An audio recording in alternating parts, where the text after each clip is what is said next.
Calling All Cars, a copyrighted program created by the Rio Grande Oil Company.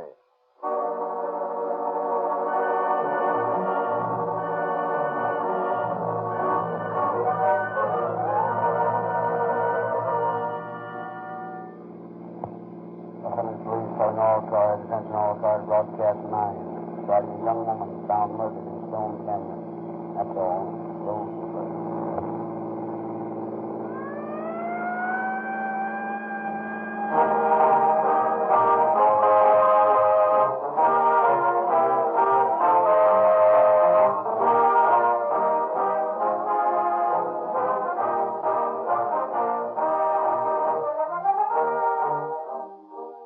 The greatest testing laboratory for gasoline is in the emergency cars operated by police and fire departments. Cities and counties keep accurate cost records of these cars, and it is easy to tell which gasoline gives greater mileage. Emergency cars test gasolines over the same streets and roads that you travel on. So when we prove conclusively that more police and emergency cars use Rio Grande cracked than any other gasoline, we have definite proof that this same gasoline will also improve the performance of your car. You'll get greater speed because Rio Grande cracked has been chosen for the fastest cars on the highway.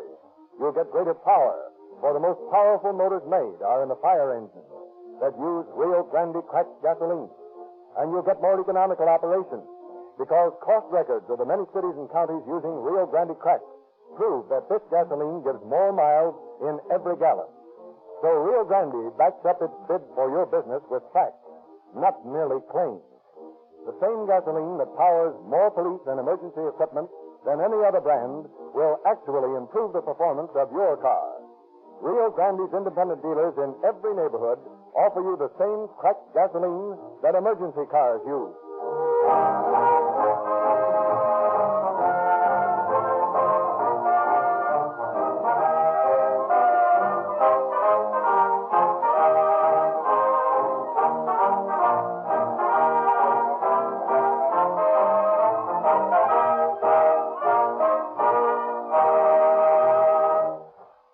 Pleasure to present Chief James E. Davis of the Los Angeles Police Department. Chief Davis. Good evening, friends. There is an element of pride in the makeup of every member of your police force. Pride in a job well done. Every man is eager to be the one who clears up a mysterious case. It is this element which is really responsible for the solutions to baffling crimes. For as you all know, the financial reward of a police officer is certainly not enough to compensate him for the long hours, the nights away from home, and the risks he runs every day in his search for desperate lawbreakers. Your police officers are intensely, personally anxious to trace down every evidence of a crime, and their greatest reward is the satisfaction of writing solved on the records of a case on which they have worked. Tonight we are presenting the dramatization of a famous case in which the police had very slim and nebulous clues to work on. The case looked almost hopeless, but the men assigned to find the murderer of Barbara Mauger made it a matter of personal pride to bring the case to a successful conclusion. The story you will now hear reveals what is, to my mind, one of the finest examples of sincere detective work in the annals of the Los Angeles Police Department. The case of the 3 grooved bullets.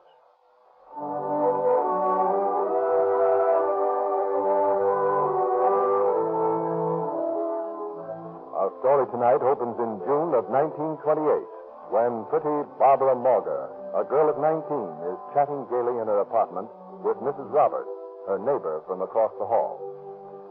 Oh, my dear, I'm so glad for you. And when do you expect you'll be married? Oh, pretty soon now. Well, Russell and I haven't set the date.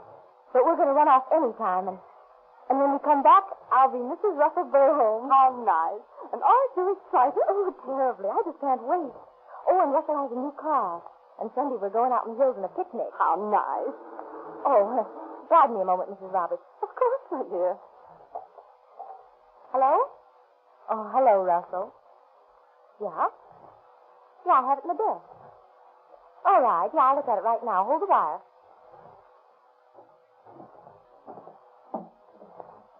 Oh, what's that? don't be frightened, Mrs. Roberts. It's just Russell's gun. It's loaded. Let's see. Well, I can't make this out. Can you, Mrs. Roberts? Oh, don't point that at me. It's all right, really. Say, can you make out these numbers? I'm simply afraid of guns. What do you want with a number? Well, Russell wants them, so he can get bullets for us. Bullets? Yeah. He wants to do some target practicing when we go on a picnic Sunday. Now, what do these numbers look like to you? Well, let's see. Oh, please, keep it pointed the other way. There. I'm sorry. Well, now, I'd say... That looks like a 3, doesn't it? Yes, that's right. And that's a 2. Yeah. And a 2 and a 0. 3220. That sounds right, doesn't it? Well, sir, I don't know. Well, I'll ask him. Hello, Russell? Is 3220 the number you want? Yeah. Well, that's what it is, all right. Yes, darling. All right, I'll look for you later. Goodbye. And, Russell, I love you.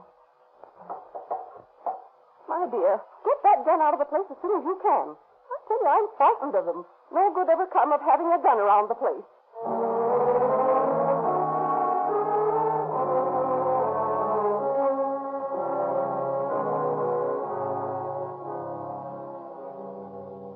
That weekend, in the canyon off Mulholland Drive, pretty Barbara Morgan is enjoying the warmth of a June afternoon with her sweetheart, Russell Burholm. On the horizon, white clouds dilute the friendly sun. Overhead, the sky is deep blue. A bird sings nearby. Barbara is completely happy, but for one thin shadow across her heart. But, Russell, we can't wait much longer. Why not? Well, I told everybody. All my friends know we're going to be married. Now, listen, Barbara. Been all over this before, and I don't want to listen to it again. Oh, but, Russell, you promised me you'd marry me, and, well, every time I bring it up, you stop me. Oh, don't you think you've hurt me enough, Russell?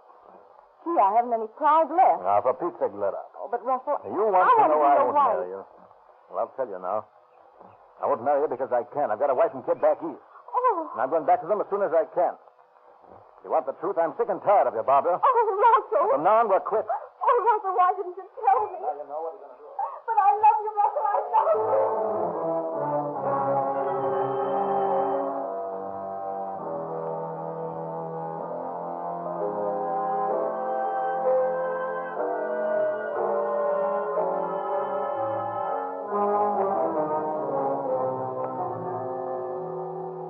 That was in June. For more than 2 months, no one apparently missed Barbara Morgan. At least her disappearance was not reported to the police.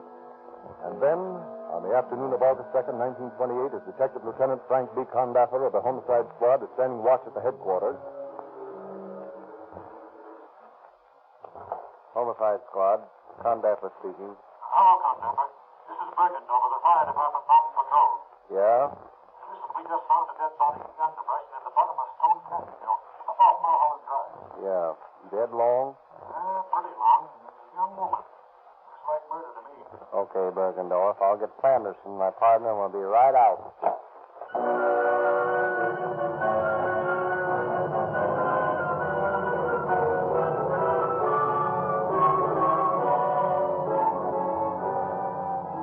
A half hour later, Detectives Condaffer and Sanderson joined Bergendorf on Mulholland Drive. Hello, Bergendorf. Hello, Condaffer. Where's the body? Well, the body's down this gully way. Come on, follow me here.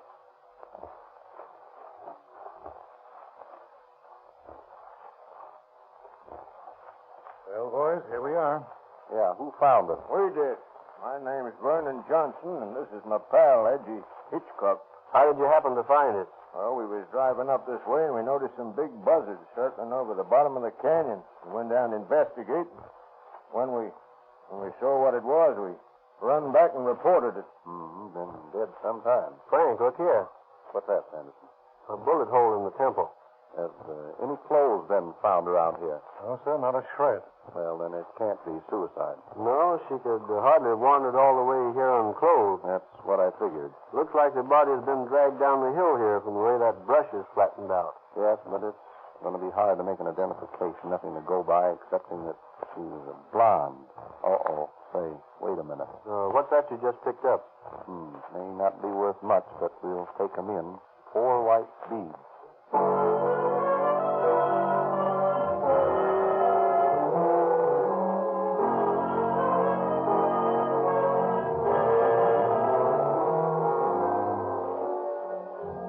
Detectives Sanderson and Condapper return to headquarters, and for hours they pore over the files of the Missing Persons Bureau. But their search seems doomed to failure. Well, this looks pretty hopeless. Yep, not a description here that I've seen that'll fit the body we found there. You still got the beads? Yeah, a lot of good they'll do. You'll find they're not large enough to take fingerprints from, and if they were, these prints would probably only be those of a girl. It looks like this is just another unexplained murder. Sure does. Well, what are you two birds looking so gloomy about, eh? Oh, nothing much. We're far ahead of when we started. We know that the body of the young blonde girl was found, apparently murdered near Mulholland Drive. And that's all we know. A young blonde girl, is it? How old? Oh, I should say between 19 and 21. Wait a minute now, wait a minute. Seems to me I heard something about a young blonde girl being missing. You did? Where? Wait a minute now, wait a minute. Let me think. Oh, yes, I remember. My wife was telling me a friend of hers lived in the same flat building with a blonde girl, the name of Mrs. Barber, as I remember. Yeah, about a month ago, she went away suddenly, and... Hey, that sounds hot. What address was that? Just a minute now, and I'll call the wife and find out.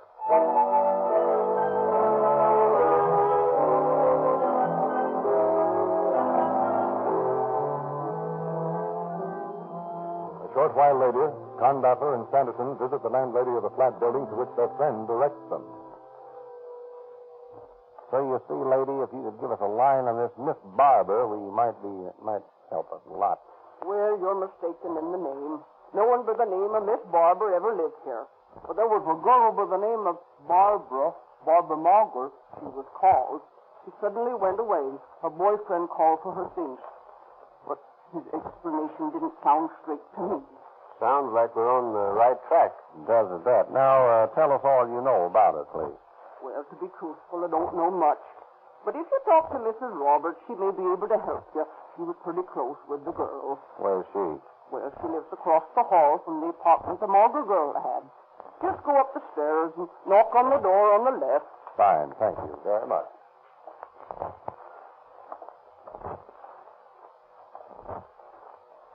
Here we are.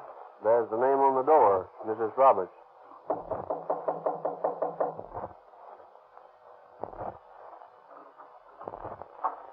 How do you do? We understand that you were acquainted with Barbara Mulger, Mrs. Roberts. Yes, that's right.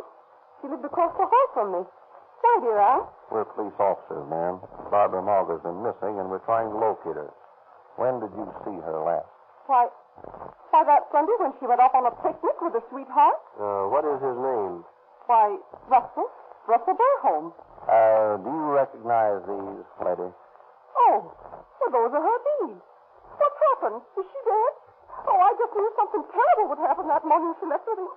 Oh, that poor child. What's happened to her? Tell me. Now, Miss Roberts, you can help us most by remaining quiet and answering our questions. Yes, sir, all right, I'll try. Only tell me, what happened to Barbara? We found a body yesterday, ma'am, out in Stone Canyon. She'd been shot. Oh, I knew it.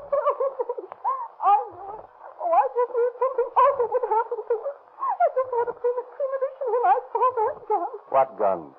The gun that belonged to her sweetheart, Russell. She had it here. What was she doing with the gun? Well, she said that Russell had left it with her. One day, the day before she went on the picnic it was, I was in there with her when Russell called and asked her to read him the number on it so he could buy some bullets. I helped link out the number. Now, Mrs. Roberts, please, you must help us here. Now, how long did you know Barbara Morgan, Miss Roberts? For a while. I was with her nearly every day when she lived across the hall. Did you know her sweetheart? I met him once when Barbara and I were downtown. He was in front of the Metropolitan Theater. Did he work there? That was my impression. And what did you say his name was? Burholm. Russell Burholm. How old was he? About 28, I should say. Well, several years older than Barbara, anyway. Did Barbara seem to be happy? Well, not always. Sometimes when I visit her, I thought she'd been crying. But she never admitted it. She was always excited about getting married. Oh, she was engaged to this Burholm then. Oh, yes. Although I I somehow had a suspicion he was stringing her along. I see. Now, Mrs. Roberts, if you'll tell us the circumstance of the last time you saw Barbara. Well, it was on a Saturday afternoon in the latter part of June. She was looking forward to a picnic she and Russell were going on in that place where you found her. Stone Canyon? That's right. What else? Well, as I told you, he called and asked for the number on the gun. She gave him to him, and then he explained that he had borrowed it from a friend of his, and he wanted to try it out on a picnic. Now I know what that meant. Can you think of anything else, Mrs. Roberts? I can understand it all now. Russell came back here about 6 o'clock, and I asked him where Barbara was. He said, "You said goodbye to Barbara, Mrs. Roberts. She left for the East this afternoon to visit her family." I asked him if that wasn't pretty sudden, and I was a little angry because she hadn't said goodbye to me. Well, didn't it occur to you to report your suspicions to the police? Well, I never meddled in other people's affairs. His story seemed plausible enough. He said something about Barbara's having met an uncle of hers who took her back. After all, I didn't think it was my business to start an investigation. She could have gone away, as he said, you know. Yes, she could have. Now, Mrs. Roberts, have you any idea where this Burholm works? Well, as I said, I was under the impression that he worked at the Metropolitan Theater. Barbara used to telephone him. Where? At the Metropolitan Theater? I don't know. It was a Metropolitan number. Can you remember it? Let's see now. It had some fives in it. Let me think. It was Metropolitan 152. Yes, that's it. Metropolitan 1525. 1525. That's fine, Mrs. Roberts. You've been a big help to us. Now we'll see if we can trace down this Burholm fellow. Well, please call me if I can be of any more assistance. We will indeed.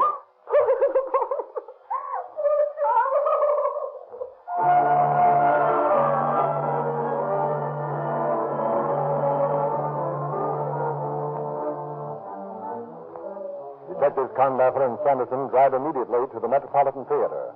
At the stage door, they ask for the stage manager.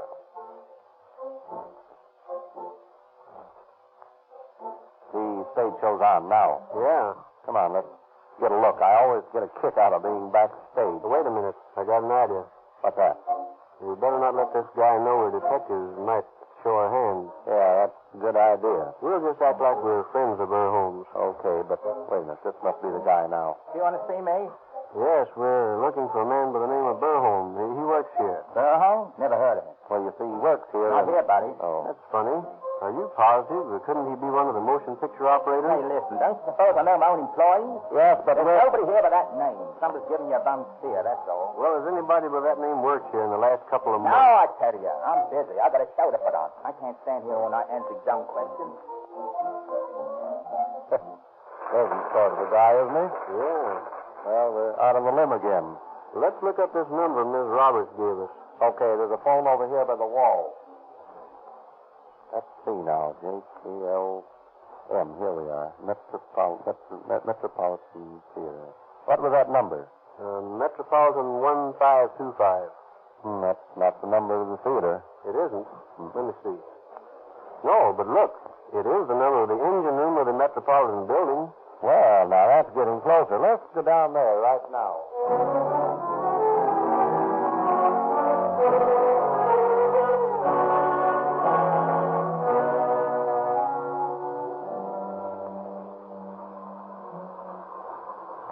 You're the boss here. I'm the engineer. We're looking for Burholm. Who? Russell Burholm. He's working here somewhere. Nobody with that name here. Well, let's take a look at the time book. Why? We're trying to locate Burholm. Where's your book? I can't let you look at them. We're police officers. Oh, well, that's different. Yeah, hand over the book there. Sure. Here it is.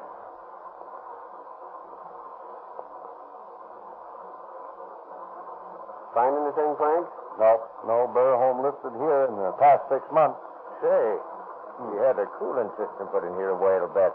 Maybe your man worked on that crew. Maybe. What's the company? It was the Macintosh Engineering Company. You might see the foreman of the installation gang.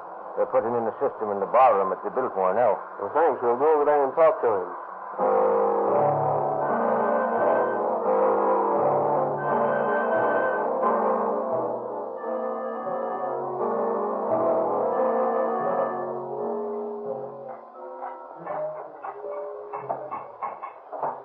more like a pipe yard than a ballroom. Yeah.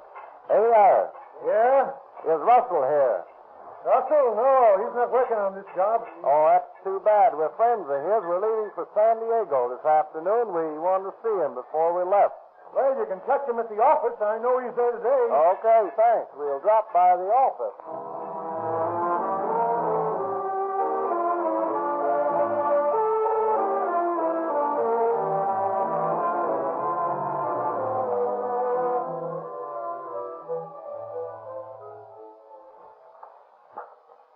Someone to see you, Russell. Right this way, please. Huh? We're off to Burholm. Come along with us. I thought so. What do you mean? Yeah, I read in the papers about a body being found. I suppose you'd be looking me up. Then you killed her, I didn't kill anybody. I had an argument with my girlfriend and she left me. Is that any reason for you to think you'd be accused of murder? Well, I noticed the body was found out on Mulholland Drive and it was out there I last saw her. Pretty peculiar coincidence, don't you think? Oh, I don't know. Even if it is her they found, that doesn't prove I killed her. Somebody else must have done it. I'll warn you right now that anything you say may be used against you. At the same time, you're at liberty to clear yourself if you can. I guess I won't do any talking until I've seen an attorney. If you aren't guilty, you won't need an attorney.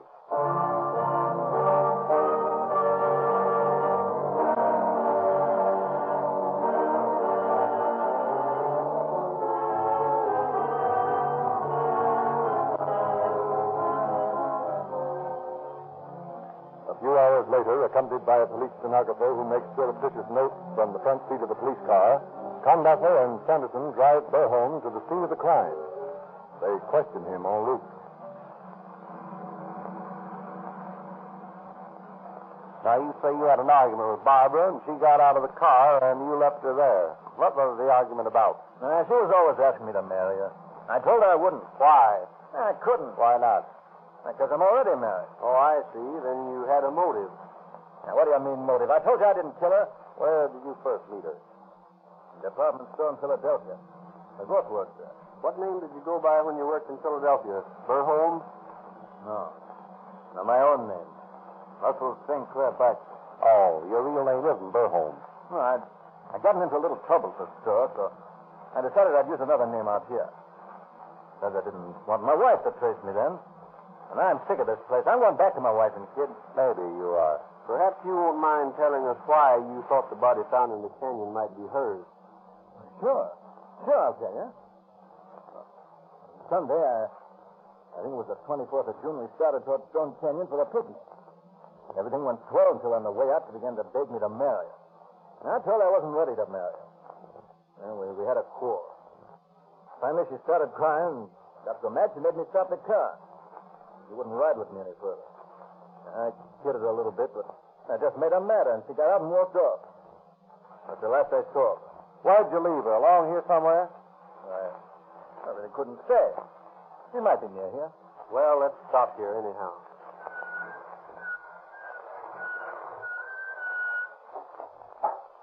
Get out, Burholm, or Beitzel, or whatever your name is. Now, you say you left Barbara and Margaret on the road along here. Yeah, she said she'd get home all right. She said someone would come along and give her a lift. You haven't seen her since, and it's been over a month. That's right. Mm-hmm. Why didn't you report her disappearance to the police? Well, I was afraid I'd get into a jam, just like I am now, see? Come on down this way, Beitzel. This is where we found her. What? Yeah, surprises you, doesn't it? Not where you left her at all. That was further up the hill. But you hadn't figured on Kyle dragging her body, had you? Oh, stop. I tell you I didn't do it. Where's the gun you shot her with? You had one, and we're going to find it. Sure I had a gun. Yeah. I brought it along for target shooting. Your aim must have been very good. What did you shoot at? Nothing in particular. A couple of birds, that's all. Yeah, what you really mean is you murdered her, stripped her body, and left it up the hill there. I did not. Where's the gun you used for target practice? In my desk. I borrowed it from a friend. I thought I might buy it, but I decided not to. Naturally, having no further use for it. What did you do with the clothes and things you removed from her apartment? Well, I bundled them up and shipped them away. Where to? Why, I just sent them up to some town in Arizona. Phoenix, I believe. To what name? I can't remember. Well, I put a Seattle return address in the package. Well, what was the idea of that? I thought I could get him back again if you ever came or wrote for him. Come on now, Beitzel. You must realize your story is pretty thin. Won't hold water at all. That's my story. Yes, and you're stuck with it. I haven't anything to worry about. You may have before you're through, young fellow.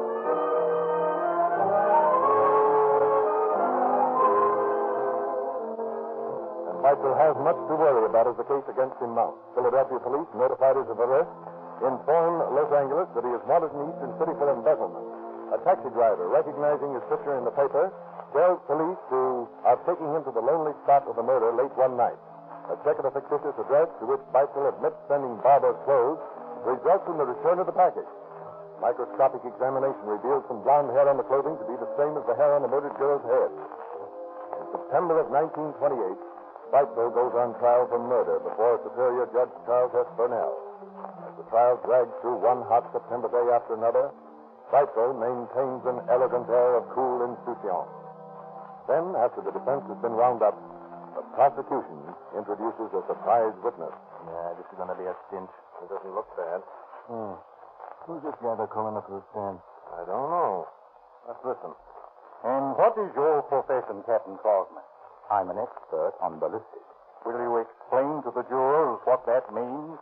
Ballistics is the science of projectiles. Good. Do you recognize this gun? Let me see. Yes, I examined that gun for Lieutenant Conductor of the police department. This is the gun you examined. The same gun which has been entered in testimony as belonging to the defendant? Yes. How do you know it is the same gun? Well, I recognize the serial number. Even if I didn't, I'd know it by the claw marks on the side. The barrel has been sawed off, apparently to make possible the attachment of a Maxim silence. I object, Your Honor, on the grounds that this has no bearing on the case. It has a direct bearing, Your Honor. If the counsel for the defense will permit me to proceed. Objection overruled. Proceed. I would like to admit as exhibits two enlarged photographs. Turn them so the jury may see them, bailiff. Thank you. Now, Captain Crosman, do you recognize these photographs? Yes. They are enlargements of photographs I made myself. And will you tell the court what they depict? The one on the right shows the mouth of the barrel of this gun. The saw marks I referred to may be seen clearly. Your Honor, I object. Objection overruled. Witness may proceed. The other photograph shows 3 fired bullets. You will notice the grooves clearly shown along the sides of the slug. These grooves were cut by the saw mark on the barrel of the gun. Your Honor, this is a waste of the court's valuable time. Witness may proceed. The bullets, you will notice, are marked identically. The ones on the right and left were test shots made from this gun. The middle bullet was taken from the skull of Barbara Morgan.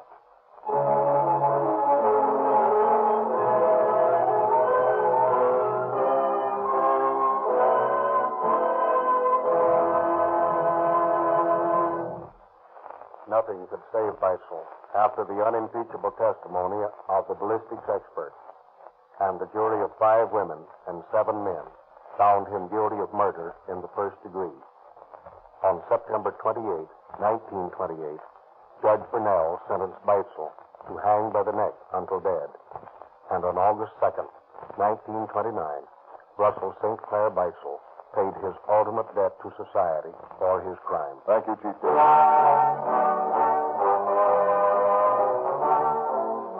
Police departments of the West are great boosters for Rio Grande cracked gasoline. The officers and sheriffs who drive police cars know that it develops greater speed and power in their engines, especially in emergencies when so many ordinary gasolines fail.